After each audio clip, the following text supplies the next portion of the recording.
자, 우리가 지금 여기서부터 앞에서부터 나갔거든요. 정유재란, 거기에 대한 전쟁의 결과에 대한 내용, 그리고 14번 광해군의 중립외교, 양쪽 나라들한테 어떻게 행동을 했는지 그 결과에 대한 내용도 봤고, 정묘호란, 정묘년에, 그리고 병자년에 일어난 병자호란, 거기까지 일어나고 나니까 이제 양난이 되겠네요. 가은이 거 보면은 파워포인트에 양난이라고 된 거는 지금 앞에 있는 전쟁을 말하는 거예요. 그 난 이후 조선은 어떤 대외관계를 가졌느냐, 다른 나라한테 어떤 식으로 행동을 하고 옮겨갔고, 마지막 결과 내용으로 볼 거예요. 자, 첫 번째 거 봐볼게요. 병자호란의 결과로 청해 인질로 끌려갔던 소현세자와 복림대군은 현재 효종으로 나오네요. 글지요. 네. 명이 청해 멸망한 뒤 조선으로 돌아왔습니다. 이후 인조의 뒤를 이어 즉위한 효종은 오랑캐인 청에게 당한 굴욕을 갚아야 한다며 청을 공격하자는 무슨 운동? 북벌운동. 네, 이거를 여기 써져 있어요. 인조의 뒤에 이은 효종은 북벌 정책을 하고 싶다고 했어요. 서인의 송시열 중심으로 청을 정벌하자는 내용으로 연결하면 돼요.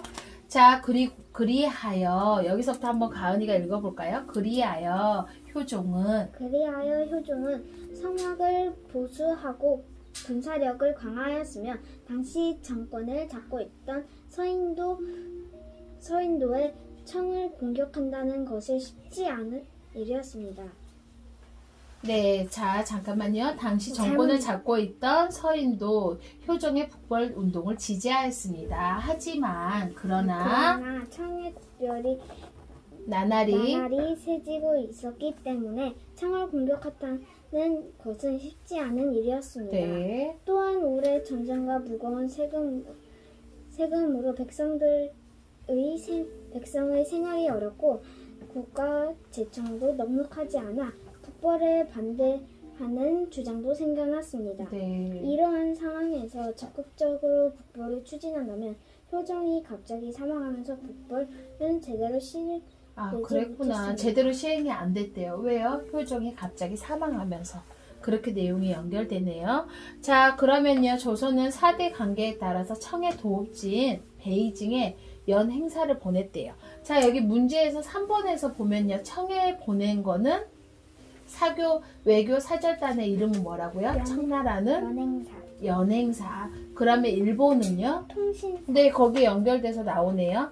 자, 임진왜란 이후 일본에서는 도쿠가 이에야스가 에도 막부를 세웠대요. 에도 막부는 조선의 국가 교류를 재개를 요청하였고, 조선은 외란과 같은 전쟁을 막기 위해서 국교를 재개합니다. 이에 에도 막부의 요청에 따라, 그러니까 우리가 하고 싶어서 한 게 아니에요. 여기 보면 임진왜란 이후 일본과 국교를 재개하고 에도 막부의 요청에 따라서 통신사를 파견하게 됩니다. 통신사라는 말이 무슨 말인가요? 조선에 발달된 문물을 일본에 전해주는 역할. 맞아요. 우리의 문물을 일본으로 전해주는 역할이에요. 그러니까 우리가 다 알려주는 거죠. 어떻게 보면.